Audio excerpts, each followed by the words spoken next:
मुंबईत पावसाची संततधार सुरूच, अंधेरी सबवे पाण्याखाली, वाहतूक तात्पुरती बंद, वीरा देसाई रोडवर पाणीच पाणी। पुढील 2 तास मुंबईसह पालघर, ठाण्यामध्ये मध्यम ते जोरदार पाऊस पडण्याची शक्यता। रायगड आणि पुण्याला आज पावसाचा रेड अलर्ट, तर मुंबईसह काही जिल्ह्यांना पावसाचा ऑरेंज अलर्ट। राज्यामध्ये पुढील 5 दिवस चांगला पाऊस पडणार, हवामान खात्याचा अंदाज।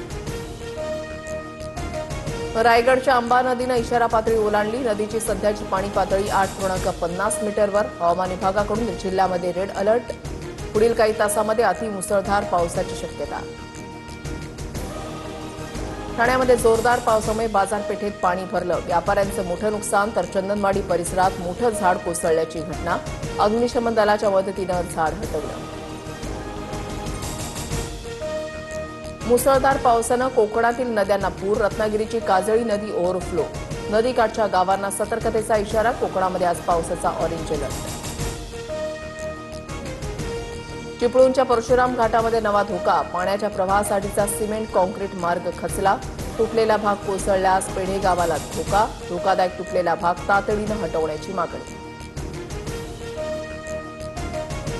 उद्धव ठाकरेंची दुपारी 12:30 वाजता पत्रकार परिषद, राम मंदिर दान चोरी प्रकरणी राज्यव्यापी राम रक्षा आंदोलनाची घोषणा करणार, रविवारी दादरच्या हनुमान मंदिरामध्ये ठाकरेंच्या उपस्थितीमध्ये महाआरती।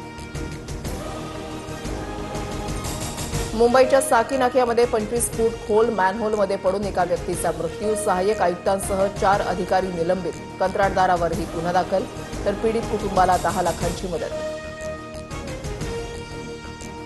नागपूर मनपा बसची स्कूल बसला धडक, 3 ते 4 विद्यार्थी अपघातामध्ये जखमी झाल्याची माहिती, पंचशील चौकामधली घटना।